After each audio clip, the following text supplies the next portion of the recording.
Àfọláṣadé o, onílọ́jọ́ ìbí rẹ̀ 11th of March, ọjọ́ ńlá ni. Agbójókòó bẹ̀rẹ̀ mùjó tó lọ́jọ́ bí rẹ̀ lè ní jẹ́. Àfọláṣadé o, ọlọ́jọ́ ìbí òní o. Agbójókòó bẹ̀rẹ̀ mùjó. Ojasayo ijó ti yá. Agbójókòó bẹ̀rẹ̀. Àfọláṣadé ọlọ́jọ́ ìbí òní o. Agbójókòó bẹ̀rẹ̀ mùjó. Ọmọ wọn nílé Èkìtì sílé lọ. Agbójókòó bẹ̀rẹ̀. Pírẹsidẹ́ǹtì ẹgbẹ́ tó gbayì jù ní. Agbójókòó bẹ̀rẹ̀. Elegant Women Club ẹgbẹ́ ńlá. Agbójókòó bẹ̀rẹ̀. Fún mi lónìí kí ọ ní gbèjègbèjọ. Agbójókòó bẹ̀rẹ̀. Mo ní happy birthday to you. Agbójókòó bẹ̀rẹ̀. Ó sọ kùtù ọwọ́. Agbójókòó bẹ̀rẹ̀. A ní ọdún yìí ó yẹ.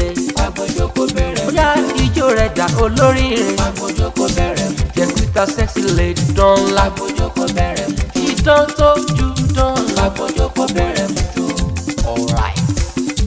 Àfọláṣadé o, Èkìtì nílé o. Ìfẹ́ ìlọ́mọ olókè méjì takọtabo lórí ara wọn kò kí ọ dáadáa.